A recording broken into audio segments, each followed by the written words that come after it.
The next time I saw my ex-wife, she had acquired the company I work for. She became my boss. Before, she had waited on her first love hand and foot, abandoning me countless times. It was because of him that we got divorced. Tonight, we've got a company mixer with a branch office.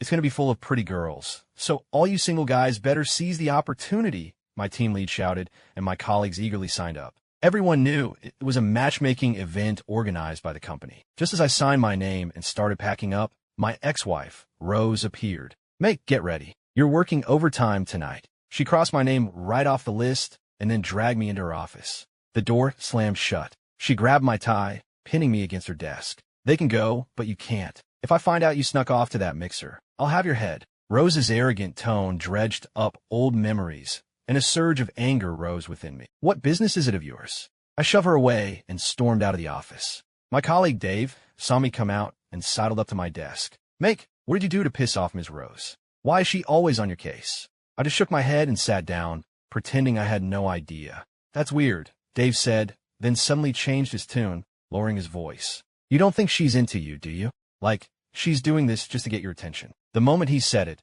a few other colleagues nearby perked up, ready for the gossip. A female colleague chimed in. "Dave has a point. She's always making you stay late to work alone with her." "That's so true," another added. "And remember that box of pastries the company gave out? Ms. Rose specifically told us to save the chocolate ones for you." I cut them off impatiently. "Stop gossiping. She has a boyfriend. She's practically on her way to a second marriage." I quickly packed my bag, clocked out, and waited for the elevator. Inside, my colleagues crowded around. "Make, how do you know that?" "Dude, are you serious? A second marriage?" Of course it was true. I was the cuckolded ex-husband of 5 years. I just nodded and walked away, leaving them to figure out the rest on their own. I thought seeing her again would send me into a spiral. But the truth was, my heart was a placid lake, no longer stirred by Rose. We'd had a 5-year marriage, on top of dating for 4 years before that. 9 years, all told. We didn't make it to the 7-year itch in our marriage, no. But if you count the whole relationship, we survived it. And yet, we still ended up as strangers, didn't we? My heart died completely on our 5th wedding anniversary. That day, for her first love, she booked out the top of the Willis Tower. For a full 24 hours, the screens celebrated his return. At night, a massive drone light show filled the sky, creating a breathtaking spectacle. It was trending on Twitter, the two of them kissing passionately under the drone lights, surrounded by a sea of roses. The comments were full of people wishing them forever. Even the Willis Tower's official account posted about it, calling them the golden couple, a match made in heaven, and wishing they grow old together. On one side, the world was celebrating their love story. On the other, I was at the hospital, taking care of her father. The roses, the spectacular light show, the romantic fervor, none of it was for me. So that's what Rose meant when she said she wasn't coming home. I thought I was holding it together, but my eyes started to burn. Her dad saw the look on my face and let out a long sigh. I snapped my head up, realizing he just asked for his phone to check the weather. Of course, it was trending everywhere. The news apps were pushing notifications. There was no way he could have missed it. "Make," he said softly, "let it go. For your own sake. She's not worth it. Divorce her." I thought he was going to tell me to ignore it, but instead he was telling me to leave her. "Dad, just focus on getting better. Nothing else matters right now." Even though he was my father-in-law, he'd always been kind to me. I just wanted him to be okay. The divorce was between me and Rose. I didn't want to burden him with it, but he just waved his hand dismissively. "Make, I don't have much time left. Seeing you two divorce would actually be a weight off my mind. I never should have let you get into this mess. I can't control her, but you have your whole life ahead of you. Do it for yourself." The old man shakily retrieved a bank card and a gift affidavit from his bedside table and held them out to me. I immediately tried to refuse, but he cut me off. "I've been in here for so long, and she hasn't visited once. You've earned this for taking care of me. Don't worry, I've got my own nest egg set aside. If you don't take this, I won't be able to rest easy." He wouldn't take no for an answer, pressing the card into my hand and shooing me away. "Go on now. The night nurse is here. Go get that divorce finalized." I left the room and sat in my car, pulling out my phone. I hesitated for a moment as memories flashed before my eyes. When had it all started again? The truth was, it had never stopped. I had just been lying to myself, pretending they were done for good, so I could feel better. And looking back, I realized I had actually believed my own lie. I called her. She declined it 7 times. Each rejection only hardened my resolve. Finally, she answered.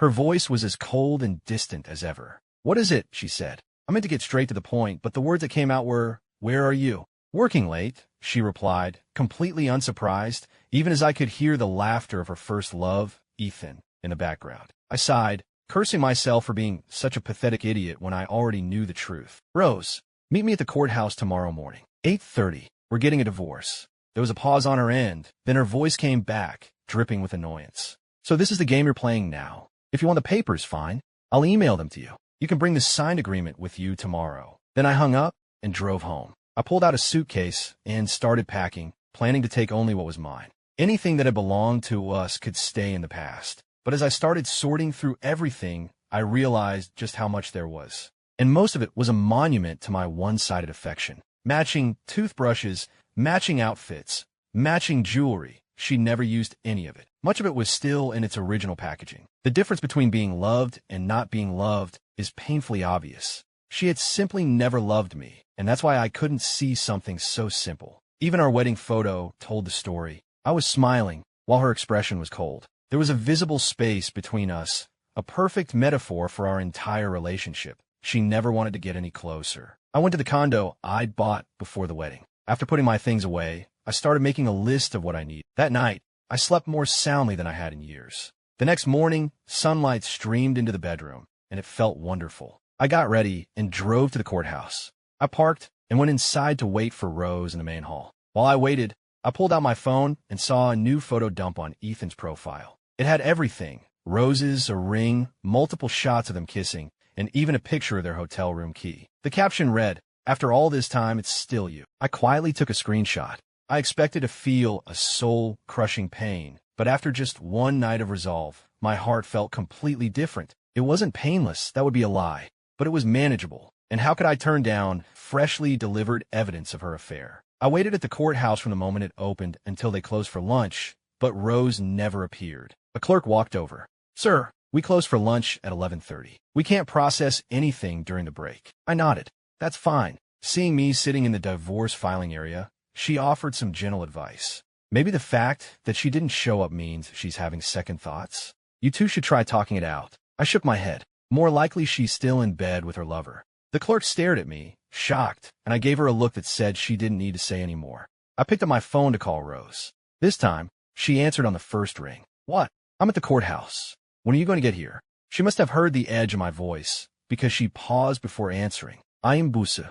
We'll talk at home tonight." Then she hung up. I stood up to leave, but the clerk stopped me. "You know, if she won't show up, you can just e-file for the divorce." She pointed to a small sign across the hall. "Thank you," I said. After lunch, I followed the instructions on the sign, uploaded all the necessary documents, and filed the petition. That afternoon, I went to the grocery store for some essentials. By the time I got home and put everything away, it was dark. I was about to order some food when my phone rang. It was Rose. I answered to the sound of her impatient voice. "Why aren't you home yet?" I thought, "You just got home yourself, didn't you?" But then I remembered I hadn't taken much with me. It was entirely possible she hadn't noticed I was gone. When I didn't say anything, she continued. "I bought you a present. When are you?" I cut her off. "Did you get served?" "Served with what?" "The court summons. Since you wouldn't show up, I had to file a petition to dissolve the marriage. I've already gotten a confirmation email, so you should have one too." "Make? Are you insane? Why on earth would we get a divorce? Since you two are so public now, you should make it official. I'm stepping aside for you. It's not often I'm this considerate, so you should be rushing to sign the papers." Then I hung up. My mind was made up. There was no point in arguing. Right now, the priority was ordering dinner. About half an hour later, I heard footsteps outside my door.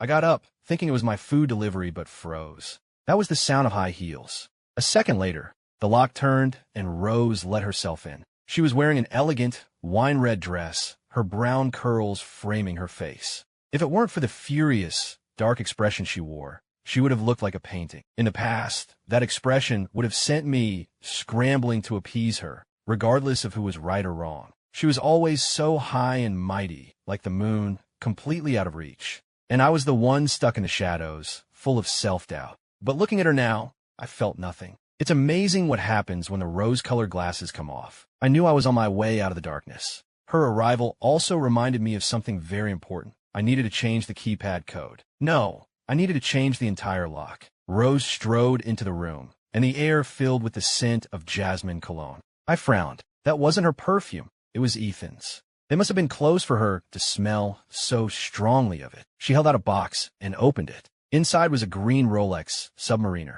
I barely glanced at it. This was her signature move. After any fight, she'd throw an expensive gift at me, and in her mind, that settled it. The next day, everything would be fine again. She probably didn't even remember that this was the 4th time she'd given me this exact same watch. Seeing my indifference, her expression soured. She had offered an olive branch, and I was refusing to take it. How ungrateful. Did you sign the papers? Or is there some financial issue you think we need to split? I didn't understand why Rose was stalling. We didn't have any shared assets to divide. Our prenup had taken care of that. I actually had Rose's best friend, Jessica, to thank for that. As her best friend, it was only natural that she couldn't stand me and was always trying to push Rose and Ethan together. She was the one who insisted on the prenup, making sure that when Rose eventually dumped me, I couldn't touch a cent of her money. Now, it was making my divorce a lot simpler. All she had to do was sign. Ethan's back in town. What's wrong with throwing him a welcome home party? She demanded. Nothing's wrong with that. Then what are you making such a scene for? What does you throwing him a party have to do with us getting a divorce? It was the first time I'd ever really challenged her. She stared at me, stunned for a second, before letting out a cold laugh. You're just doing this because I didn't invite you to Ethan's party yesterday, aren't you? What is this? Are you playing hard to get like some character in a novel? And why do you think I didn't invite you? Don't you know? Every single time, you go after Ethan and ruin the mood for everyone. Why would I want you there? Her voice was laced with anger and accusation. I didn't want to fight. Since there are no assets to argue over, just sign the papers, I said. An awkward silence hung in the air. After a long moment, Rose spoke through clenched teeth. Look, I know you're upset. I didn't invite you. So, how about this? Tomorrow night, we'll host him here. You can cook. Oh, and remember, Ethan hates cilantro, so don't put any in his food. Having issued her orders, Rose left without another glance. I pressed my fingers to my temples, which had begun to throb. She really thought I was her personal chef and housekeeper. After eating my takeout, I opened the court's e-filing portal on my phone. Without a moment's hesitation, I clicked the button to finalize the petition. I was grateful for the new laws that let you bypass the mandatory waiting periods in mediation if one party is non-responsive. Now, I just had to wait for the court to process it on Monday. The divorce could be finalized in as little as a day, or it might take a couple of weeks. The next day, I finished getting my new place set up with everything I needed, including a brand new lock with a new code. At 4:30, while I was making dinner, my phone started ringing off the hook. It was the custom ringtone I'd set for Rose. I silenced it and kept cooking. Half an hour later, when I was done with my prep, I checked my phone. It was flooded with missed calls and texts from her. Another call came through, and this time I answered, worried I might miss an actual emergency call with my line being tied up. Make, have you lost your mind? Where are you? I'm at home. At home?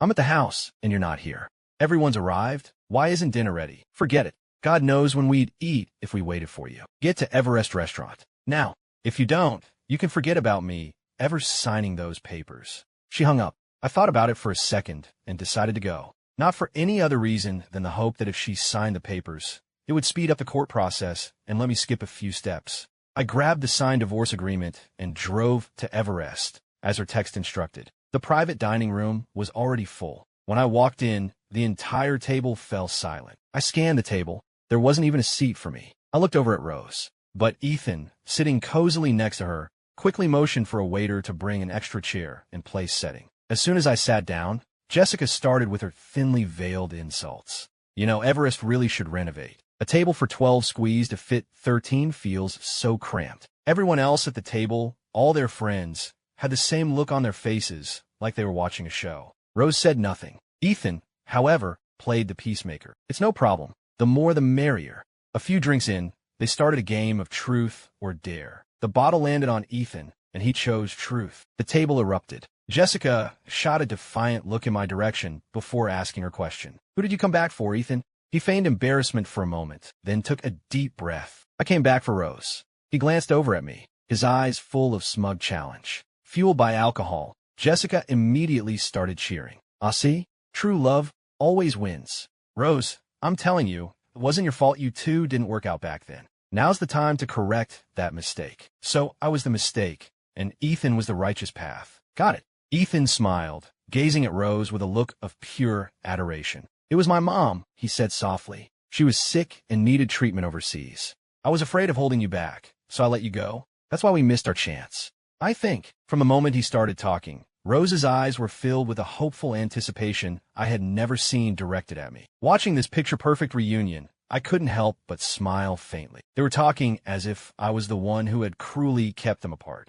The guy next to me leaned over. Man, if I were you, I want the ground to swallow me whole. Why insist on being the third wheel here? I nodded as if I agreed with him, then started clapping loudly, drawing everyone's eyes. Congratulations. I wish you two all the best in getting back together. A true match made in heaven. May you grow old together and have beautiful children. My toast seemed to remind them that Rose's actual, legal husband was sitting right there. Ethan put on a wounded expression, standing up and raising his glass to me. I'm so sorry, Make. I forgot you were here. What's between Rose and me is in the past. Please don't take it to heart. I apologize. I'll drink to that. He made a show of downing his drink, but Rose quickly stopped him. Ethan, you've had enough. Don't drink anymore, she soothed. Besides, it's just a game. You have nothing to apologize to him for. She then turned to me, her cold mask back in place. Make, it's just a game. You're not actually going to get upset about this, are you? I ignored Rose and kept my smiling gaze on Ethan. The hotel is right upstairs. Why don't I get room for you two? Consider it my wedding gift. Oh, and here's a little bonus tip for you, I added. She's ovulating right now. Better get to it if you want to have a kid. Jessica, acting as Rose's attack dog, immediately flew into a rage. She grabbed the nearest wine glass and hurled it in my direction. Make, you son of a bitch, shut your filthy mouth. The glass smashed against the wall behind me, shattering on the floor. Ethan jumped in to play the peacemaker again. Make, please don't get the wrong idea. Rose and I are just friends, I swear. He always did this, saying things designed to make me fly off the handle, so I'd fight with Rose. Then he could swoop in and comfort her, playing the part of the long-suffering good guy. I replied calmly, of course you are. You're practically husband and wife. Rose's face grew even darker. How many times do I have to tell you?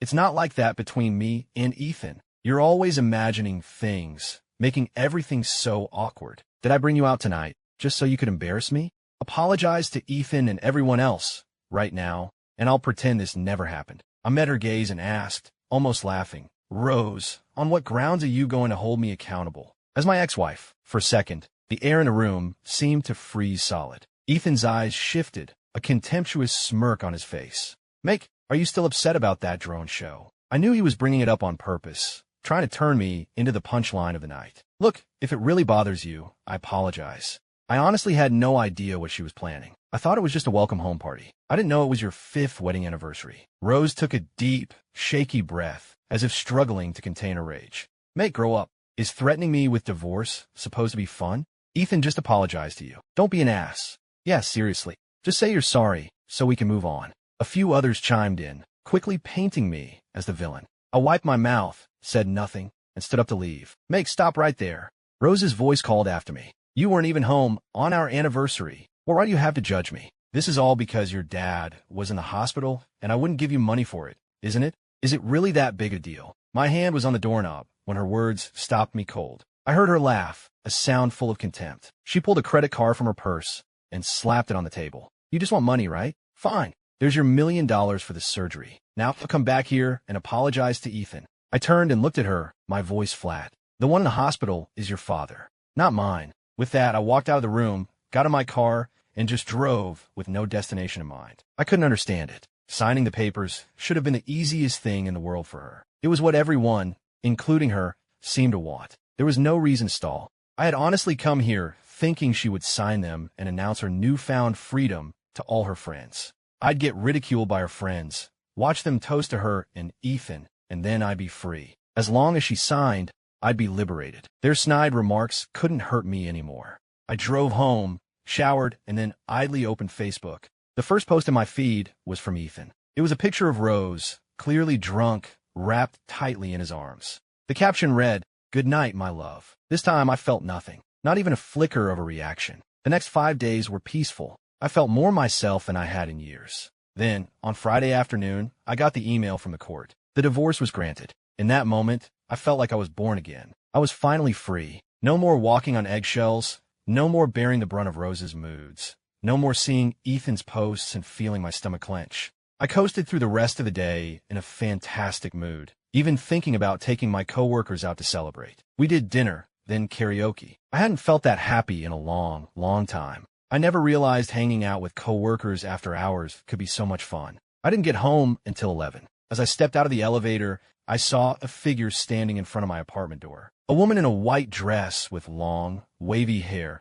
bathed in the eerie green glow of the emergency exit sign. I hadn't had anything to drink since I was driving, and the sight sent a genuine chill down my spine. I looked closer and realized it was Rose. She saw the spooked look on my face, and a strange emotion flickered in her eyes. My tone was sharp. "What are you doing in my apartment in the middle of the night?" She bit her lip, as if surprised that my first words were a question and not a show of concern. Besides, the only reason she couldn't get in was because I'd changed the lock. She lifted her chin defiantly and pointed at the door. "You changed the code."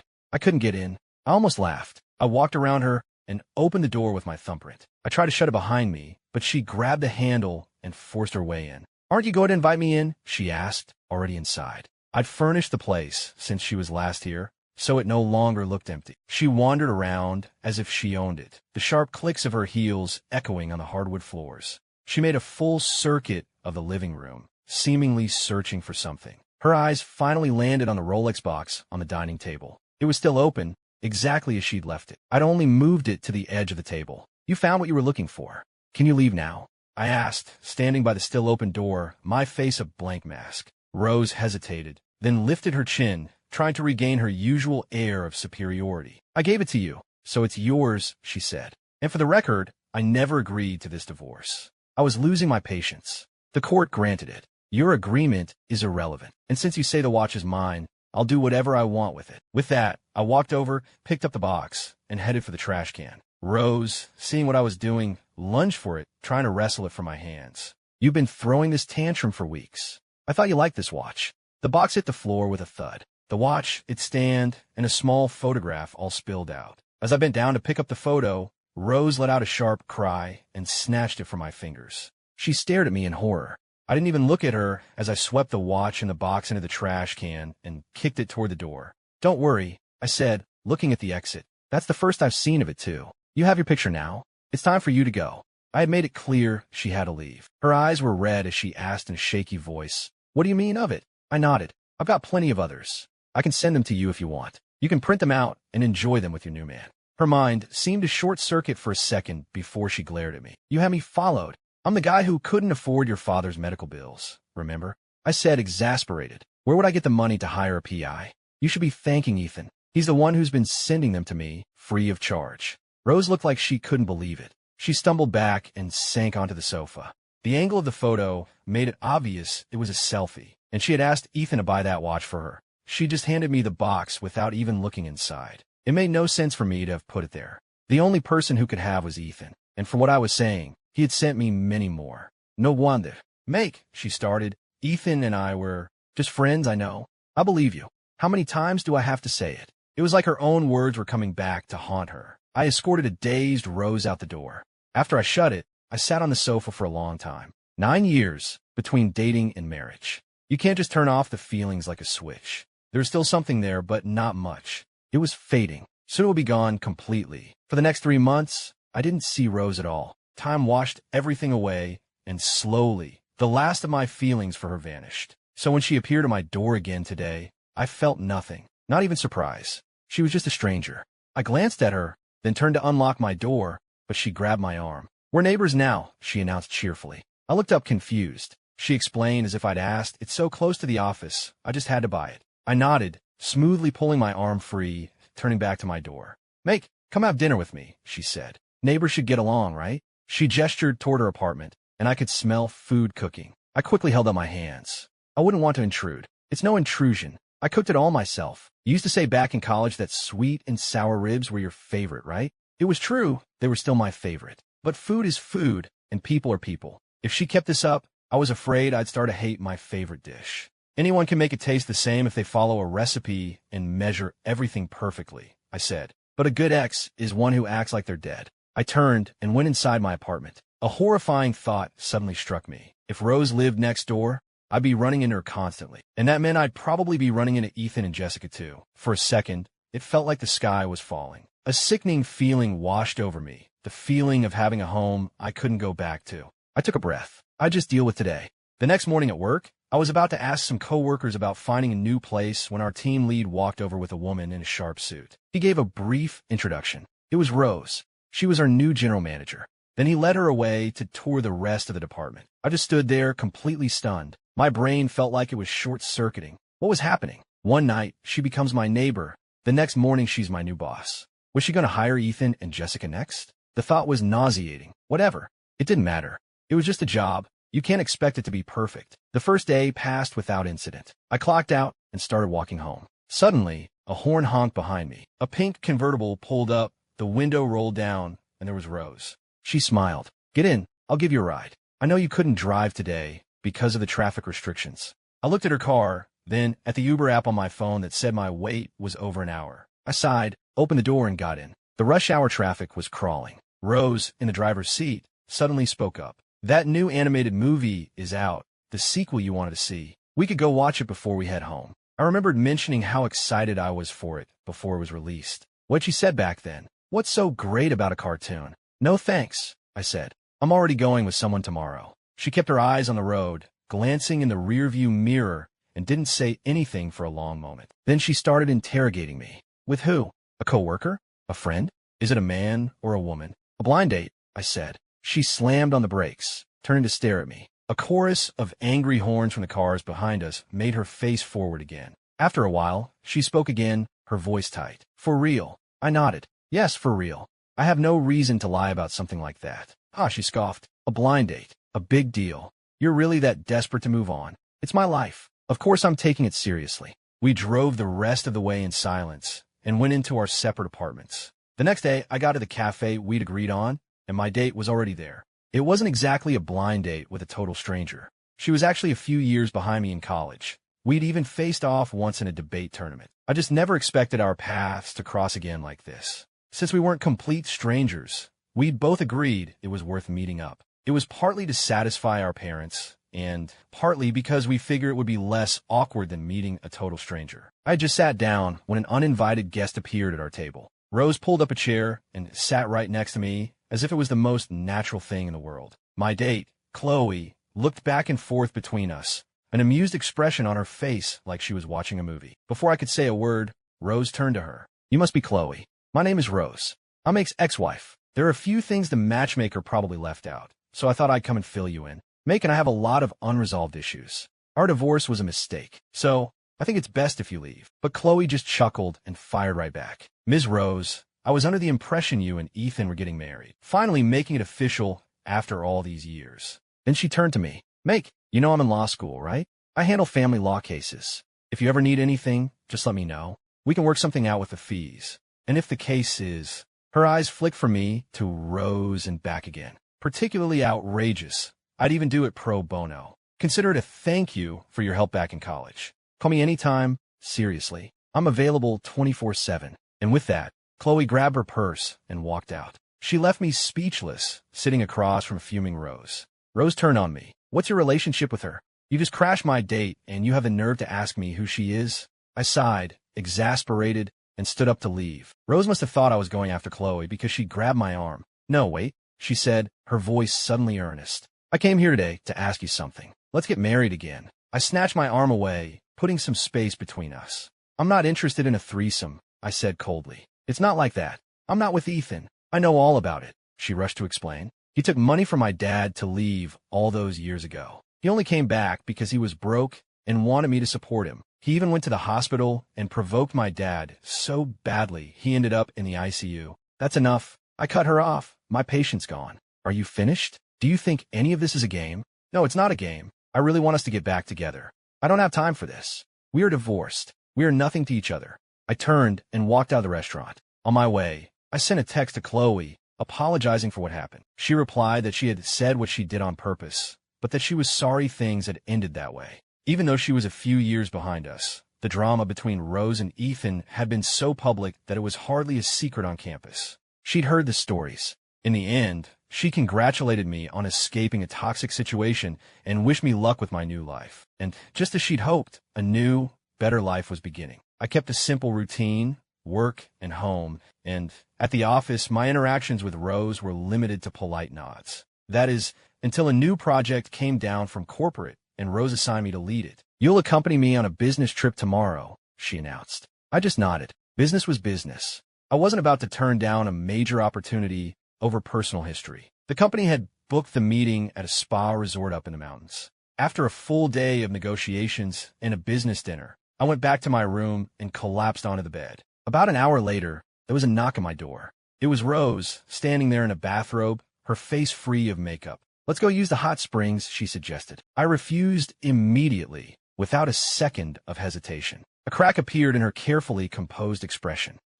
"I know I wronged you," she began, her voice trembling slightly. "But these past few months without you have been agony. I miss you so much. I tried everything, moving in next door, becoming your boss, just to be near you, but you won't even look at me. I know you hate me, and it's all my fault, but can't you just give me one more chance?" Her eyes were red-rimmed, her face full of hope. My brief silence must have given her the wrong impression that she might have a chance. She grabbed my hand excitedly, trying to push her way into the room. I felt no pity. I pulled my hand free, looked her straight in the eye, and said, slowly and clearly, "There is no future for us. It is absolutely, completely impossible." Tears streamed down her face as she stared at me, before finally turning and walking away, looking utterly defeated. A broken mirror can never be truly whole again. The cracks don't just vanish. They deepen, spreading until they become a chasm that can never be filled and can never be forgotten.